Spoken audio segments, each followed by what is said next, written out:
All right, folks, what is going on? This is episode 346, the First and Frame Rate Show. I am VF Baller, and during this recording, you probably hear my son in the background. I mean, that's just how it is. Can't do this early in the morning like I want to because, I have other obligations, so I record prior so you guys can check this out in the morning, and I hope you guys enjoy.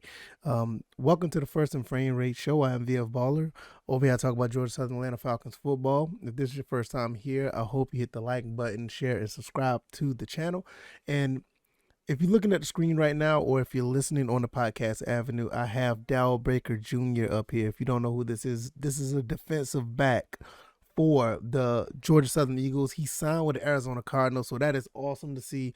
Georgia Southern once again put another guy in the pros. Hopefully he makes the team, and just a small school continue to come up. I mean, it's a lot of good things that are going on at Georgia Southern.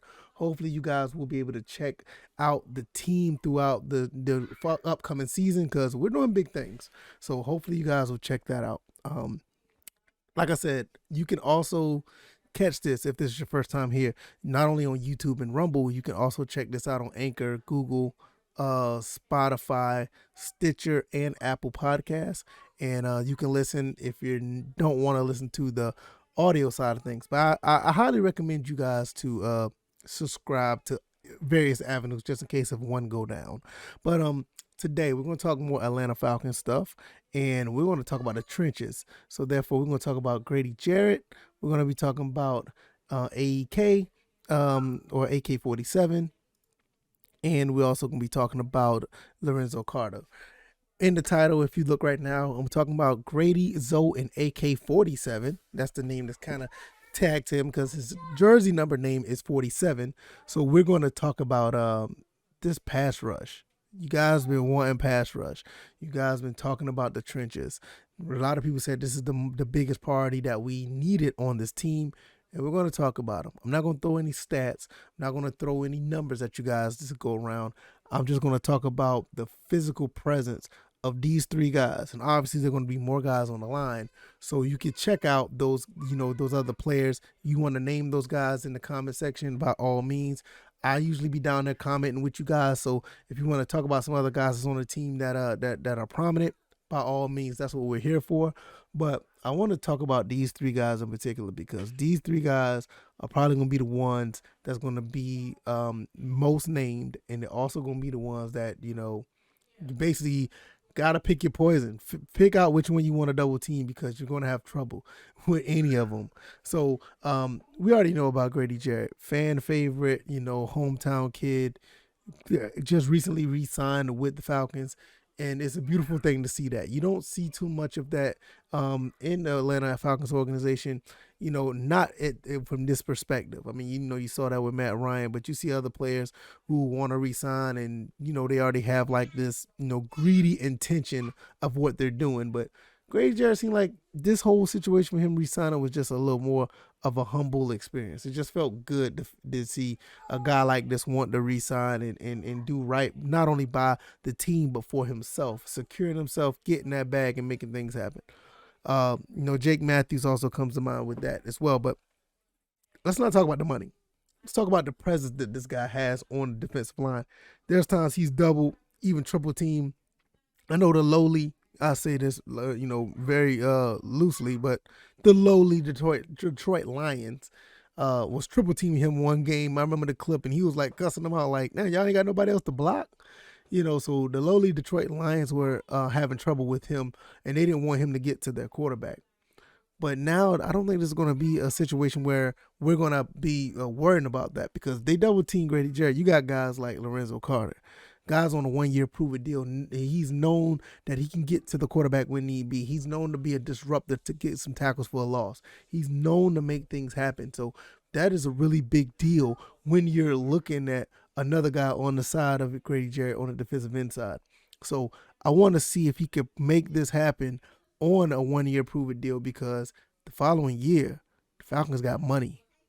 This is for all the guys who got 1-year deals. The Falcons got money.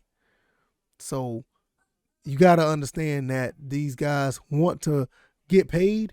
The Falcons organization may be the place to be with that high, that high cap space that they're gonna have. So let's see if he's gonna be going out there putting in work. The number 9 looks good on him, and we want to see what he'll be able to do.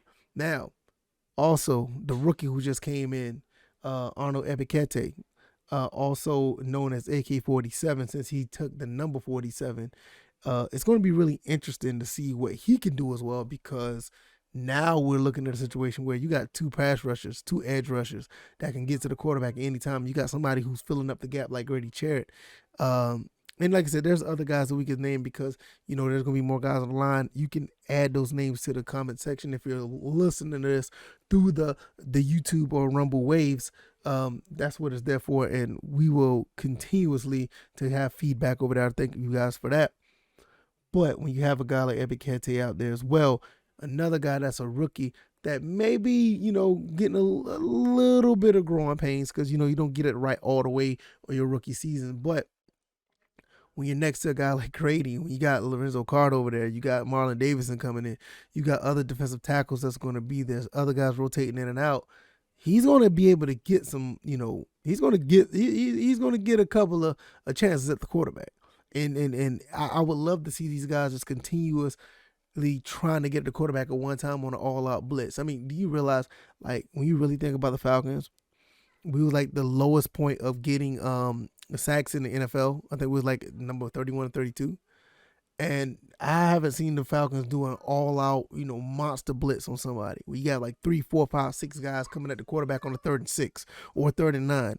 And you got athletes like this, and Grady Jarrett's actually going to have a chance to get free because he may have a one-on-one situation.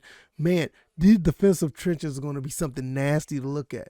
It has the potential to be something really mean and nasty to see some offensive lines get pushed around, or we see some quarterbacks get knocked around a little bit. Even if it's not a sack, but for them to get hurried and have to throw the ball where they don't want to throw it, and one of our defensive guys have a chance to get to it.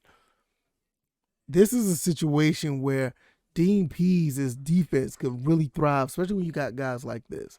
Grady Jarrett, even for all intents and purposes, he is known to make things happen. Unfortunately, the whole situation with oh goodness, what is his name? Number 6. Dante Fowler. That's what I'm talking about. Dante Fowler. When you're looking at a guy like that is able to was unable to get to the quarterback like we wanted to, it didn't give the opportunities for Grady Jarrett to be free. So he got a lot of double teams. Hopefully with Lorenzo, that he could put enough pressure so that won't be the case. Ebkeite, even though he's a rookie, I think, like I said, he's going to have a little bit of growing pains, but I feel that he's going to be able to get some one-on-one matchups, and it's going to be a nightmare for some teams, especially if this Dean Pees' defense is put into place like he wanted to be.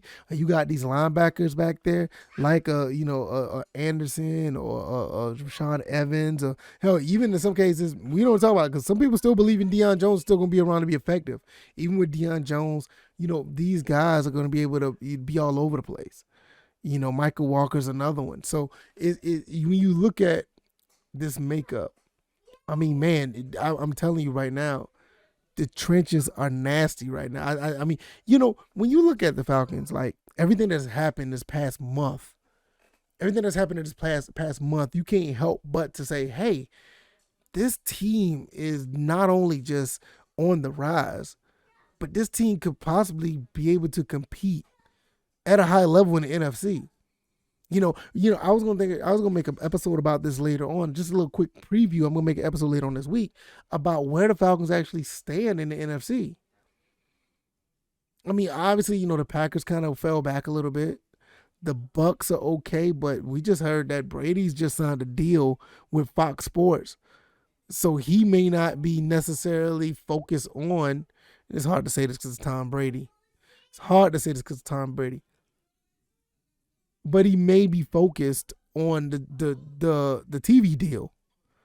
So we don't know how that goes. Who else in the NFC that could be a threat? The Rams. I mean, the Rams are, pretty prominent. The 49ers took a step back a little bit. The Seahawks don't even have Russell Wilson anymore. We're going to talk about that at a later time. Because the NFC it was kind of wide open last year. It may be really wide open the upcoming year, but we'll talk about that at a later time. So what this team is made up of right now, And when we bring it down to what we already said, the pass rush is prominent. The pass rush is important. Everybody thought we should have went with the pass rush in the first round. We went with Drake London instead, and we thought we was at a lost cause. But we made an attempt to get that front seven on point. We got a couple of linebackers. We got Ebkeite, and talking about the trenches up front, that front four, that front three, whatever multiple type of defense we're running, these three guys right here are really capable of getting at the quarterback almost at any time. Everybody want to talk about Lorenzo Carter. Can he do it or whatever the case may be? I think he's more than capable of. And you got a guy next to you like Grady Jarrett. It's possible. It's definitely possible. So when you look at a guy like Grady Jarrett, I mean, what else can you say? We already know 5th round pick out of Clemson, lived way high up to his expectations, getting paid big time for that. Second stint of an extension, making things happen, moving some money around for 15 mil more. Possibly can get somebody else. We probably be talking about somebody else later on down the road. And then you got Ebkeite coming in that you see the tape on him. He's ready to go. And like I said, I don't want to throw any numbers at you guys. I really don't. I seriously, I really don't. I don't want to make this another numbers game. But when you look at Ebkeite and what he was able to do at Penn State, it's nothing short of phenomenal. So, and he's able to be in a situation where a defense that prides on getting to the quarterback, a defense that prides on making quarterbacks kind of confused. It's something to really think about. So we may want to sit here and be like, all right, we wanted the trenches to be addressed with Thibodeau and Johnson and a couple other guys that we wanted to get, but I think we are in a pretty good shape with Ebkeite. I think we're in pretty good shape with picking up a Lorenzo Carter on a 1-year deal, where I said earlier that could flip into a long-term deal because, for one, if he plays as well as he should, that we want him to, he's going to get paid. 2, with the money that the Falcons got, it depends on how well he performs. We may end up re-signing him. So with that, what does that mean? We have 3 guys. That are going to be locked up for long term. Ebkeite on his rookie deal. We could have Zoe on a long term deal, and we already got Grady on a 3-year deal. So for the next 3, maybe 4 years, we could have a very, very nasty defensive line. Very nasty defensive line. So we need to look at this and be like, man, I think at the end of the day that we fussed about pass rush. We need pass rush. Dante Fowler and others didn't get it done. But it all depends on if Lorenzo Carter wants that money. These 3 guys could be very, very, very, very productive on this line. Very productive. And I think this is something we need to really look into. And I think for the most part the fan base have already. So with that being said, we got our questions answered. At the end of the day, we got our question answered. No, it wasn't Johnson from Florida State. No, it wasn't Thibodeau. It wasn't Ojabo. It wasn't any of those guys. But we got everything together. So I think that we're in good hands right now. So I'm just gonna leave it right there. Let me know what you guys think. If you like this commentary, hit the like button, share this commentary, subscribe to the channel if you haven't already. Also, if you want to share this, hit that share button. Let people know what we're doing over here. Share this commentary with everyone. And I just noticed my son came up here. That's cool. My son's a mess. Anyway, share this commentary. I am on. Just send it to somebody based on, their text message. Hit the share button, send it to them via text message. So this guy's talking about the Falcons. Hey, they may be a Falcons fan too. Send it to a Falcons fan. As a matter of fact, do that. Send it to them and let people know what we're doing over. Like I said, I'm on Google, Anchor, Spotify, Stitcher, and Apple Podcasts. You can listen to me over there on the audio side, outside of YouTube and Rumble. Be your own program manager and listen to me whenever you like. And I appreciate the ones who have been supporting, subscribing, sharing. You guys are awesome. You guys are amazing. Once again, shout out to Dow Baker getting signed by the Arizona Cardinals from Georgia Southern. We need to talk more Georgia Southern stuff. We really do. And in due time, we will. We will. It's just right now, after the spring game, it kind of dies off a little bit. But right now, what's going on now, the Falcons are moving a little bit, and they're making some moves, and they have a lot to talk about with this team. So hopefully you guys enjoyed the rest of this episode. I hope you guys take it easy. You have a fantastic Wednesday, and you guys take it easy. You guys be blessed. Peace.